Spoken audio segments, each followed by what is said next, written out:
जी, आज हम पढ़ेंगे भगवत गीता के अनुसार कि घटनाएं बहाएंगी लेकिन तुम अडिग रहना। श्रीमद् भगवत गीता अध्याय 2 श्लोक 56। दुखों की प्राप्ति होने पर जिसके मन में उद्वेग नहीं होता, सुखों की प्राप्ति में सर्वथा निष्प्रह है तथा जिसके राग भय और क्रोध नष्ट हो गए हैं, ऐसा मुनि स्थिर बुद्धि कहा जाता है। अब प्रश्नकर्ता का सवाल है कि श्री कृष्ण ने स्थिर बुद्धि वाले मनुष्य के विषय में बताया है, तो सवाल है कि क्या उस स्थिति को प्राप्त करने के लिए वातावरण में किन्हीं बातों पर ध्यान देना पड़ेगा? अगर हाँ, तो किन बातों पर? कैसी साधना की आवश्यकता होगी? इसका उत्तर ये है कि वातावरण की सभी बातों पर ध्यान देना होगा। देख रहे हो ना कि क्या समझा रहे हैं श्री कृष्ण कि दुखों से मन में उद्वेग ना हो, सुख की प्राप्ति में निष्प्रह हो, राग भय और क्रोध नष्ट हो गए हों, तब जाकर के स्थिति यानी स्थिर बुद्धि हुए तुम। अब वातावरण में तो ये सब लगातार ही मौजूद हैं, दुख सुख, राग द्वेष, भय और कामनाएं। कोई क्षण ऐसा नहीं है जब वातावरण मन पर प्रभाव ना डाल रहा हो। जब कोई ऐसा क्षण नहीं है जब वातावरण मन पर प्रभाव ना डाल रहा हो, तो ये देखना भी लगातार होगा कि मन पर प्रभाव क्या पड़ रहा है। मन कंपित हो गया तो स्थिरता कहाँ है? और जब स्थिरता नहीं है तो स्थिर बुद्धि कैसे कहलाए तुम? स्थिर बुद्धि हुआ ही वही जिसका केंद्र कभी डगमगाता ना हो। श्री कृष्ण कहते हैं कि जिसका केंद्र ऐसा हो गया हो जैसा वायु रहित स्थान में रखा गया दिया, उसकी लो जरा भी कांपती नहीं। निर्वात जगह पर है वो, जहाँ पर जरा भी हवा नहीं बह रही। उसकी लो अकंप है, स्थिर है। मन को ऐसा कर लेना है, केंद्र अडिग हो जाए। बाहर बहुत कुछ चलता रहेगा लेकिन भीतर कुछ ना चले। और बाहर माने कहाँ? शरीर से बाहर नहीं, तुमसे बाहर। तुम केंद्र मात्र हो। मन भी तुमसे बाहर का स्थान है। मन में भी बहुत कुछ चलता रहे, तुम तब भी अडिग रहो। अक्सर जब कहा जाता है कि बाहर बाहर कुछ भी चलता रहे और भीतर तुम अप्रभावित रहना, तो छवि ऐसी बनती है जैसे शरीर से बाहर और शरीर से भीतर का भेद किया जा रहा हो। जैसे खाल विभाजन रेखा हो कि खाल के उस तरफ जो चल रहा है वो बाहरी बात हुई और खाल के इस तरफ जो चल रहा है वो आंतरिक बात हुई ना।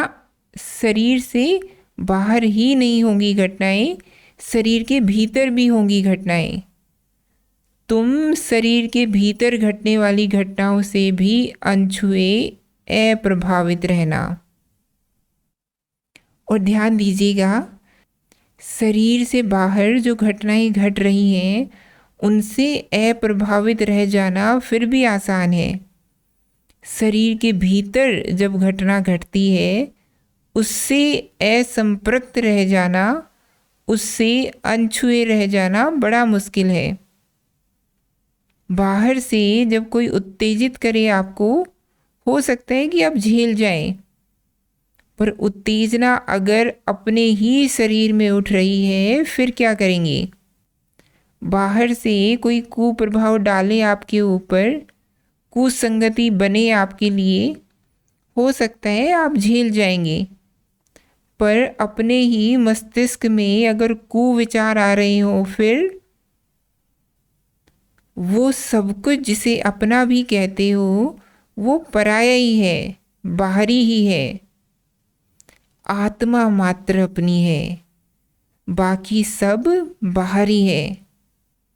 शरीर को, मन को, मस्तिष्क को भी अपना मत कह देना, ये भी बाहरी हैं। जितना बाहरी बाहर वालों को समझते हो, उतना ही बाहरी इस मन को समझो जिसे कहते हो मेरा मन। मेरा मन नहीं है, ये भी पराया मन है। आत्मा अपनी है, बाकी सब पराया है। फिर प्रश्नकर्ता आगे पूछ रहे हैं कि मेरे मन में विचार आ रहा है कि निश्चित रूप से स्थिरता के लिए कड़ी साधना की जरूरत होगी क्या? ठीक ही समझ रहे हो। अस्थिर होने के लिए कोई साधना नहीं चाहिए, डगमग डोलने के लिए कोई साधना नहीं चाहिए, प्रभावित हो जाने के लिए कोई साधना नहीं चाहिए। डटे रहने के लिए, अड़े खड़े रहने के लिए तो साधना चाहिए ही होगी। और सब इंद्रियां, सब प्रभाव, सब संस्कार, सब वृत्तियां तुम्हें यही सुझाएंगी कि बह चलो, सुख आया है, बह चलो, उत्तेजना आई है, बह चलो, दुख आया है, बह चलो, ईर्ष्या आई है, बह चलो। जब तुम्हारी पूरी व्यवस्था लगातार यही संदेश दे रही हो कि बह चलो, उस वक्त पर अंगद की तरह पांव जमाकर खड़े हो जाना और कहना कि मैं नहीं बहूंगा। ये हुई आत्मा वाली बात। नींद बहाई लिए जा रही है, भूख बहाई लिए जा रही है, कामोत्तेजना बहाई लिए जा रही है, संस्कार बहाई लिए जा रहे हैं, क्रोध बहाई लिए जा रहा है। हम अड़ गए कि मैं नहीं बहूंगा। यही साधना है, और कोई साधना नहीं करनी होती। अपने ही बहाव के विरुद्ध खड़े हो जाना कहलाता है साधना। हम बहाव हैं और आत्मा बहती नहीं, वो अचल है। प्रकृति बहती ही रहती है, निरंतर चलायमान। देखते हैं कि कौन जीतता है। तुम बह चले तो तुमने प्रकृति को जिता दिया, तुम डट गए तो तुम जीत गए। उत्तराखंड में बाढ़ आई थी, बड़ा नुकसान हुआ उसमें। उस बाढ़ से एक तस्वीर है जो छपी हुई है और अमर हो गई है। पानी बह रहा है, बह रहा है, भीषण है उसकी गति। बाढ़ है, गंगा है, और उनके मध्य में शिव की प्रतिमा अडिग। सब कुछ बहा जा रहा है, लेकिन शिव अकंप और अचल हैं। ये रिश्ता है प्रकृति और आत्मा में। वो बहती है और शिवत्व है ना बहने में। ना बहने में तुम बहने वाले के साक्षी हो जाते हो। ना बहकर तुम बहने वाले से सही संबंध बना लेते हो। और तुम भी बह चले तो तुम बहने वाले का हिस्सा हो गए। तुम बचे ही नहीं, तो अब संबंध कैसा? ना बहना बहने वाले का अपमान नहीं है। ना बहने में ही बहने वाले के प्रति सद्भाव है। क्योंकि बहने वाले के साथ तुम बहने लगे तो खेल बड़ा खराब हो जाता है। जिसका काम है बहना वो बहे, जिसका काम है चुपचाप खड़े होकर देखना वो देखे कि देखो यही उचित है। और देखने का मतलब यह भी नहीं कि तुम बहाव का विरोध करो। जिसको बहना है वो बहे। हम ना समर्थन में हैं और ना विरोध में हैं। तुम अपना काम करो, हम अपना काम करें। तो दूसरा सवाल आता है कि गीता में श्री कृष्ण का हर श्लोक मुझे भूलने और चालाकी से आज़ादी दिलाने वाला रास्ता बताता हुआ लगता है। इस गीता पाठ को अर्जुन के समान कैसे सुना जाए? इसका उत्तर ये है कि अर्जुन को दो बातें लगातार स्मरण है। पहली बात, वो विकट स्थिति में है, और दूसरी बात, कृष्ण सहायता करेंगे।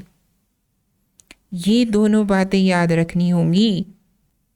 बहुत अलग अलग और बहुत दूर दूर की बातें हैं, लेकिन अर्जुन को दोनों पता है।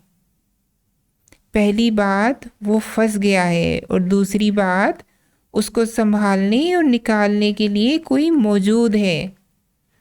दोनों में से अगर एक भी बात का स्मरण छूटा तो श्रवण भी छूट जाएगा। शिष्य को चाहे श्रोता को ये दोनों ही बातें याद रखनी होती हैं। पहली बात कि मेरी हालत ठीक है, और दूसरी बात, कोई है जो मेरी सहायता कर सकता है। जब इन दोनों बातों का एक साथ और लगातार स्मरण रहता है, तब गीता प्रभावी हो पाती है। अन्यथा बहुत गीताएं आई और बहुत गीताएं गई। जिन्हें लाभ नहीं होना था उन्हें नहीं हुआ। तो ये दोनों बातें आप एक साथ और लगातार याद रखिएगा।